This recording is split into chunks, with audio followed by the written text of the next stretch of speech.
혹시 이게 처음 취업한 게 언제죠? 2년 전이에요. 손님들이 들어와도 인사를 안 해요. 손님들이 들어오시면 인사를 해달라. 하나만 그거에 나중에 커트비 12,000원 받으면서 뭐 손님들한테 기기라도 해요? 뭐 이런 식인 거예요. 그래서 제가 너무 어이가 없어갖고 선생님 이런 식으로 자꾸 불만을 저랑 같이 일을 못한다. 어느 누가 그렇게 하겠냐 말했단 말이에요. 그러니까 저한테 하는 말이 그럼 지금 나한테 그만두라는 소리예요? 이제 이렇게 말을 하더라고요. 그러다가 이제 나중에 그럼 그냥 칠땡땡 이러고 나갔어요. 그러면 살짝 저희 입장에서 그냥 그냥 그만두나 보다 생각을 하잖아요. 그렇죠. 그런데 그러고 나서 노동청에다 저를 부당해고를 신고를 한 거예요. 이게 일한 지 얼마나 됐을 때 시점인가요? 그게 한 10개월? 아, 꽤 오래 일했네요. 그럼 그동안 계속 마음에 안 들었지만 계속 같이 일을... 했던 거예요? 자기는 저희를 지금 구하기 힘들고 막 이제 안녕하세요, 유상입니다. 이번 사건은 수원 지역에서 활동하고 있는 중국인 디자이너 사건인데요. 부인 글을 보고 연락이 온 디자이너가 10개월가량 일을 하는 동안 손님에게 인사조차 하지 않고 불친절한 태도로 일관되게 행동함으로써 원장님은 심한 스트레스를 받게 되었지만 직원을 구하기도 힘든 상황이었기 때문에 어찌어찌 데리고 일을 하던 중이었는데요. 녹취가 너무 길어 생략이 된 부분이 많지만 업무 불이행, 업무 중 가족들 무료 시술 등 그로 인해 다툼이 잦았고, 그러던 중 본인이 먼저 그럼 자긴 그만두겠다고 하고 나간 상황이었는데요. 본인이 자진 사퇴를 했음에도 부당해고로 노동청에 신고를 하게 됩니다. 근데 그 사람이 녹음 파일이 다 있다는 거예요. 그만두라는 얘기예요? 뭐 이런 식으로 막 하는 그런 녹음 파일이 다 이제 증거가 돼 있다는 거예요. 저도 낼 거 있다 그러면 이렇게 하게 됐는데 이는 중간 부분을 그냥 뭐 해고 그런 부분을 냈고 저는 이제 대화에 대한 네네. 맹세를 다 했거든요. 네. 그래서 이제 혐의가 없음이 나온 거예요. 제가 녹음 파일이 없었으면 이거는 100% 제 잘못으로 됐다 이제 그렇게 말씀하시더라고요. 그 감독원님이. 네. 해고가 딱 아니라고 하니까 전화가 오더라고요 저한테. 그게 20 며칠 뒤였거든요. 너무 무서워서 전화 안 받았어요. 너무 상황이 이상한 것 같아서. 근데 문자로 저한테 해고가 아니라고요? 해고가 아니니까 그럼 출근할게요 이렇게 온 거예요 문자로. 네. 그래서 제가 너무 어이가 없었고, 그리고 이제 이 사람은 그 해고인지 출근인지 말을 해달라고 저한테 그러더라고요.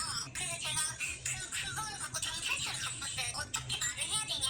그러니까 근데 그 경찰서 분도 뭐 그냥 그러면 당신 해고가 된 거고 이런 식으로 말을 하래요. 경찰서에서요? 그래서 했는데 이 사람이 제가 해고라는 말을 했다고 또 진정수사를 또 나온 거예요. 사업자가 해고를 인정했다고.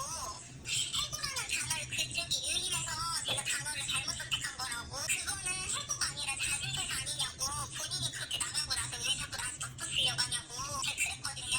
그렇게 하다가 이제 또 노동청에서는 그냥 해고 그거 혐의 없음이 나왔어요. 네. 자, 여기부터 이제 이 사람은 정상이 아니라는 생각이 들었습니다. 이 사건을 공론화시켜야겠다는 생각을 하게 된 부분이죠. 제가 조사한 바에 의하면 수원 지역에서 최소 1명 이상의 피해자가 더 존재하고 있고 분명 더 많은 피해자들이 있을 거라는 생각에 공론화는 꼭 필요하다 생각하게 되었는데요. 당연히 첫 번째 노동청 신고에서 부당해고가 아닌 자진퇴사라는 결론이 내려졌고, 그 중국인 디자이너는 해고가 아니면 출근하겠다고 연락이 왔다고 합니다. 다시 출근하겠다는 이 중국인 디자이너의 행동에 공포를 느낀 원장님은 급한 마음에 경찰서로 가서 어떻게 해야 되는지를 물어봤고, 경찰서에서는 정말 성의 없게 그럼 해고라고 말하면 되지 않느냐는 대답을 해줍니다. 선후 상황 파악이 혼미했던 원장님께서는 그래 해고 맞다고 이야기를 하게 되고, 그 중국인 디자이너는 그 내용을 가지고 노동청에 또다시 2차 신고를 하게 됩니다. 업주가 해고라고 인정했다고 하면서 말이죠. 하지만 결론은 당연히 유도를 해서 얻어낸 대답이란 건 누가 봐도 뻔하기 때문에 또다시 부당해고가 아니라는 결론이 나오게 되는데요. 그러나 이제부터가 이 사건이 진짜 시작되니까 녹취록을 집중해서 들어주시길 바래요. 제가 노무사를 찾아갔었어요 그때. 근데 노무사가 하는 말이 자꾸 이 사람이 해고를 부인하면 복직을 시키고 해고 통지를 서면으로 해라 이제 그렇게 저한테 말하시더라고요. 노무사가요? 네. 무슨 생각으로 그런 거죠? 일반 형사를 사실상 노무사가 그렇게 하라고 하잖아요. 그거는 권고 사직을 하란 말이잖아요. 그러면 처음에 판결 난 걸 뒤집으라는 얘기인 건데. 그러니까 저희는 살짝 일반 형사들은 그런 법에 대해서 모르잖아요. 아, 그래서 이게 근데 노동청에서도 그러시더라고요. 이 사람을 왜 복직을 왜 시켰냐. 근데 제 입장은 저는 노무사한테 상담비 같이 해서 한 거였단 말이에요 그게. 손을 없네 진짜. 그것도 노동청 앞에 있는 노무사 앞이에요. 그때 너무 당황스럽다니까 살짝 무서웠단 말이에요. 이 중국인이. 그렇게 해서 언제 복직을 시키라는 거죠. 제가 복직하라고 했어요. 근데 하는 말이 출근을 하겠다는 거예요. 출근하러 왔어요. 풀고 설명했는데 진짜 얘가 온 거예요. 여러분, 정상이 아니죠? 원장과 직원 간의 퇴사 관련 분쟁에 대해서는 저는 어느 한쪽의 편을 들고 싶은 마음이 전혀 없었는데요. 이 사건을 다루게 된 이유는 바로 이 중국인 미용사는 정상이 아니라는 생각이 들었기 때문이에요. 이건 단순 업주와 직원 간의 분쟁 사건이 아니다. 수원 지역에서 이 사람을 조심하라고 공론화를 시켜야만 한다. 이번에도 역시 어느 한 노무사의 정말 성의 없는 상담으로 인해서 원장님께서는 복직 문자를 보내게 되었고, 이 중국인 디자이너는 정말 어이없게도 다시 출근을 하게 되는데요. 이 터무니없는 일로 인해 일이 엄청나게 꼬이게 됩니다. 복직시킨 다음에 복직시킨 다음에 다시 일한 기간은 얼마나 되나요? 한 달이고 사대보험에 대한 납부를 다 했고, 그러면 이제 어쨌든 고용보험이 들어간 거죠. 한 달 채우고 그만둘 때는 노무사가 얘기한 것처럼 해고를 시킨 거죠. 그래서 한 달 더 한 다음에 그만두고,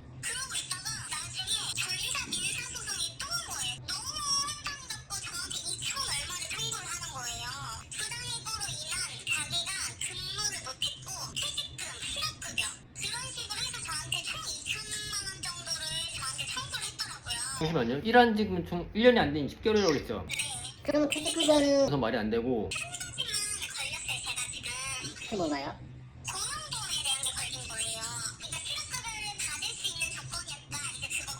사대보험을 다 납부해 하셨다고 했잖아요, 나중에. 네. 근데 왜 원장님한테 그게 날라오죠? 그래? 실업 아니, 고용보험을 납부했으면 실업급여는 노동청에서 주는 거지 왜 원장님이 주나요?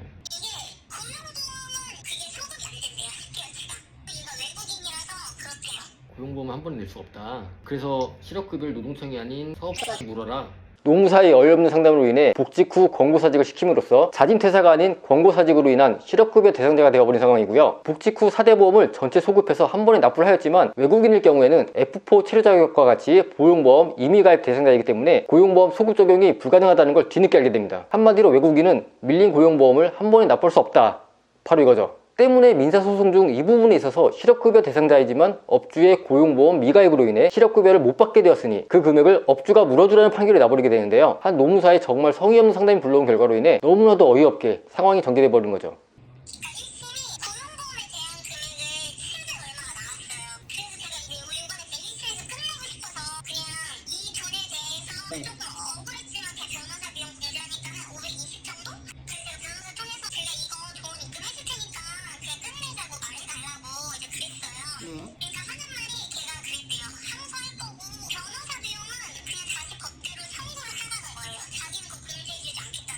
그러니까 700 얼마 다 달라. 그리고 변호사 비용 는 그건 네가 알아서 소송을 걸고 뭐 하여튼 청구를 해라. 1심 판결에서 고용보험에 대한 700 얼마를 사업주가 물어주도록 판결해놨고, 변호사 비용을 디자이너 업주 간 3대7로 나눠서 지불하라고 했는데요. 그 중국인 디자이너는 국선 변호사를 선임 중이었고, 원장님은 변호사 비용을 지불하고 선임하였기에 최종 금액은 520만원 정도를 물어줘야 하는 결과가 되었고, 이 원장님께서는 근 2년간 이 사건으로 인해 지칠 대로 지쳤기에 너무나도 억울하지만 그냥 돈을 줘버리고 끝내려고 했지만, 적반하장으로 이 중국인 디자이너는 변호사 비용 공지 없이 700 얼마를 전부 내놓아라 하면서 항소를 한다고 하는 상황, 현재까지 진행 상황입니다. 저는 여기서 한 가지가 궁금해졌는데요. 이 중국인 디자이너는 본인이 외국인이기 때문에 이렇게 될 거라는 걸 알고 있었을까요? 본인이 퇴사하는 당시 어떻게든 자진퇴사가 아닌 권고사직으로 끌어가려고 노동청에 2번이나 신고했던 점을 보아 분명 실업급여를 노리고 있었던 건 분명하다 생각이 들고요. 또 다른 곳에서 실업급여를 노리고 취업을 했었던 제보는 이미 받았고, 앞으로도 이와 같은 목적으로 취업과 퇴사를 반복할 것으로 보여지는 바, 현재 수원 지역에서 디자인을 구인할 때 주의하시라는 말씀을 꼭 드리고 싶습니다. 본인 주변 지인 중에라도 수원 지역에서 미용실 하고 계신 분들이 계시다면 이 영상을 꼭 공유해 주시고요. 꼭 그렇지 않더라도 많이들 공유해 주시고 소문내 주셔서 이 중국인 디자이너가 다시는 이런 사기 행각을 펼칠 수 없게 하는데 힘 모아주세요. 이 원장님께서는 현재 너무나 답답해하고 억울해하고 계신답니다. 오히려 정신적, 물질적 손해배상은 당신이 받아야 함에도 불구하고 외국인 노동자라는 이유만으로 국선 변호사를 선임하고 땡깡을 부리고 그 땡깡이 받아들여지는 이 상황, 여러분들은 어떻게 생각하시나요?